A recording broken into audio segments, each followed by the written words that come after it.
OFW na nag-cross country dito sa Dubai galing Saudi, bangkay nang iuuwi sa Pilipinas. Actually guys, hindi ko pa nakikita yung actual na news or balita tungkol dito at hinanap ko din sa The Filipino Times, sa The Global Filipino Magazine dito sa Dubai, pero wala. Napanood ko lang sa mga kapwa ko content creator.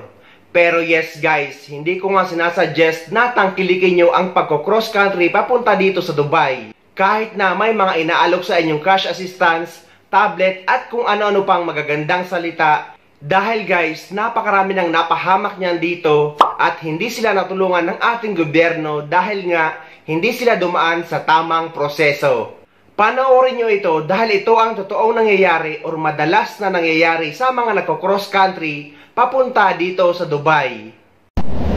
Hello everyone! Babala po doon sa mga ka-OFW natin, especially po dito sa Middle East, no? Yung mga nire-recruit ng mga agencies na yung mga TikTokers natin. Nagre-recruit sila, hinihikayat kayo na magpunta dito, may cash assistance, may kesyo, may gadget.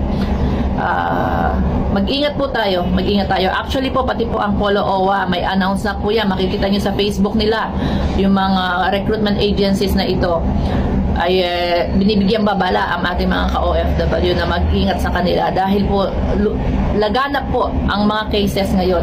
Ako na mismo, ang dami ko natatanggap po na reklamo.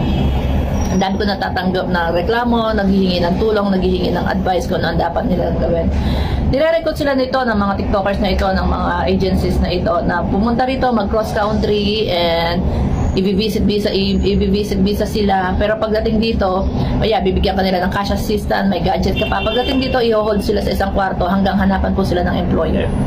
Pagdating noon, kapag hindi maganda yung employer, overwork, walang off day na yung sa pinag-usapan, ibabalik sila sa agency, ibebenta na naman sila sa iba. Yung iba, wala pang visa, gusto nang umalis po. Pero pinagbabayad sila ng 10,000 grams. Yung iba naman, gusto mo na mag-resign kasi po sa hirap ng trabaho, hinihingan sila ng 15,000, 16,000. Yung iba, gusto nilang umalis doon sa amo nila, sabi ng amo nila, ibabalik sila sa agency. Ang gagawin naman ng agency, ibebenta ulit sila. So ngayon po may mga OFW naman tayo na 2 months na sila nandito sa Dubai, pero wala pa rin silang employer. So ang sabi daw ng agency na ito, dadalhin sila sa Lebanon. Doon sila itatapon. So yun po ang sinasabi kong sa inyo ha, baka po kalbaryo ang inyong harapin. Kaya po hindi ako nag-a-advise na kayo ay dumaan sa mga agency dito sa mga naghihikayan na ito. Ang advice ko, kung gusto niyo mag-tourist visa kayo mismo maghanap ng trabaho dito.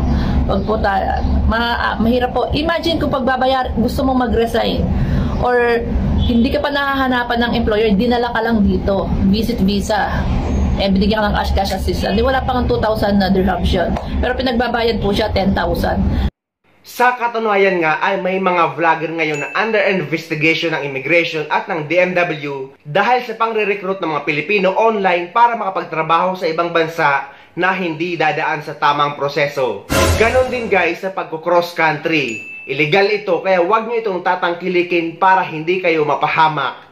Huwag nyo nang dagdagan pa ang mga kaso dito ng mga OFW or mga Pilipina na naaabuso, sobra-sobra sa trabaho, walang tulog, walang pagkain, at ang pinaka-worst or ang pinakamakasakit na pwede mangyari sa inyo na dahil nga hindi kayo dumaan sa tamang proseso, ay posibleng iuwi kayo sa Pilipinas na isa ng malamig na bangkay.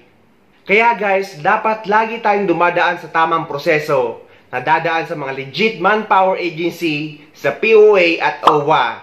Para naman kahit anong mangyari sa atin sa ibang bansa ay protektado tayo ng ating gobyerno. So ayun guys, sana may nakuha kayong idea at sana nakatulong ang video na ito sa inyo. At sa mga hindi pa dyan nakasubscribe sa channel ko, please don't forget to subscribe my YouTube channel and please click the notification bell para lagi kayong updated sa mga upcoming videos na gagawin ko tungkol sa mga updates sa ating mga OFW. Mula dito sa Dubai, maraming salamat. See you next time.